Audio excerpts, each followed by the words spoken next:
Assalomu alaykum qadrli YouTube tomoshabinlari, chorva mol qo'shqozlari. Bugungi videorolikda o'zimizning molxonamizda yana bir yangilik. Mana shu buqachani oldik. Qashqa buqachani o'zimizni anguschaga sherik qilib boqamiz endi uni. Mana ko'rishingiz mumkin, anguschamiz va bu qashqa buqamiz. Mana shu qashqa buqachani yangi olib keldik. Bugun 10 mart 2026 yil. 1-2 kun bo'lib kelganimizga. Ko'rishingiz mumkin. Uzungina buqa. Oyoq qo'llari ham baquvvatgina. Endi bu anguscha bilan sherik qilib boqamiz. Anguscha ekanimga hayron bo'lmanglar. O'zimiz jaydar buqamizga angus deb ism qo'yib olganmiz. Mana ko'rishingiz mumkin, anchadan beri video olmay qo'ydik. Vaqt bo'lmay boshqa bo'lib. Anguschani ham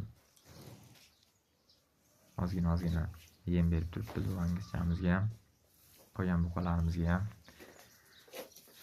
Ancha o'zgarishlari bor, mana ko'rishingiz mumkin. Bu buqamiz ham tish buzdi. Tish yordi, ya'ni kurak chiqardi. Kurak tishini. Nima deysizlar, yetilib qoldimi bu, yana boqish kerakmi? Kurak tish chiqarganiga 10 kun 15 kun bo'lib qoldi. Ishtahasi bir ishtahadan qolib, endi yana sal yaxshi yeyapti. Quruq yem yemay qo'ydi. Quruq yem yemay qo'yganida endi bunga makka bilan bug'doyni qaynatib yormasini, kunjarasini yutib beryapmiz. O'zgarishlarni ham ko'ringlar, bir baho berib ketinglar. Olib kelganimizga mana 8 oy bo'ldi. Avgust olib kelgan edik. Hozirlarga sentyabrdagi rasmini qo'yib ketaman, bir ko'rib o'zgarishlarni baho beringlar. Bu buqa yetildimi yo'qmi? Mana shu holatda edi. Avgustda sentyabrdagi rasm edi u. Avgustdagisi avgust olib kelgandik. Bu buqamiz mana avgustda 3 ta buqacha olib kelganmiz. Bularni boqib mana hozir mana shu holatga keldi. O'zgarishlarni ko'rib kommentariyada baho berib ketinglar. Ozuqa ratsionlarini hisoblab borganmiz. Kunlik, oylik rasxodlarini avgust, sentyabr, oktyabr, noyabr oylari o'rtacha 500 ming so'mdan tushgan ularda yeyishi.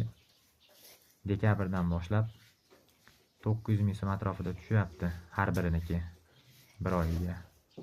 Mana bu qachamiz mana shu holatda olib kelganimizda. Hozir mana mart oyigacha 8 oy vaqt qo'yibmiz bularga ham. Bu oq buqachamiz. Oq buqachamiz bu uncha o'zgarishi bizning nazarimizda uncha yaxshi bo'lmayapti. Bor o'zgarish ham, lekin bu oldidagi ikkita sherigiga nisbatan kamroq o'zgaryapti bu buqamiz. Buni ham mana rasmlari ko'rishingiz mumkin. Olib kelgan paytimizda sentyabrdagi rasmni olib kelgan paytimizda bundan ham rasmdagidan ham nisbatan kichikroq edi. Kanalda ko'rsanglar, olib kelgan paytimizdagi videolar ham bor. Mana shu holatda turibdi hozir bular. O'rtacha har biriniki oylik rasxodi mana shu kunlarda 900 ming so'm atrofida bo'lyapti. Bu buqalar yetildimi yoki yana boqish kerakmi? Nima deb o'ylaysizlar? Maslahat beringlar. Boqaylikmi bularni yo yetildimi?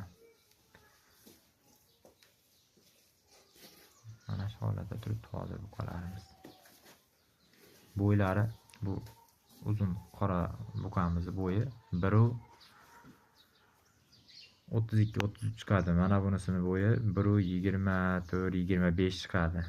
Lekin bu buqamiz menimcha yetilganga o'xshayapti. Kurak tishlari buzilgan. Orqalari ham mana ancha to'lishib qolgan. Navruzga so'ysakmikin deb turibmiz yo yana boqish kerakmi 1-2 oy?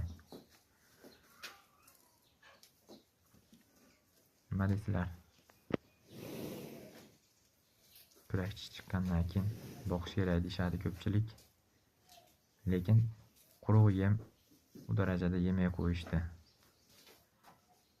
Mana ustilari ham ancha kuraklari ochilib semirib qoldi. Mayli, kommentariyada kutaman fikringlarni. O'zinglar fikrlar yozib ketinglar.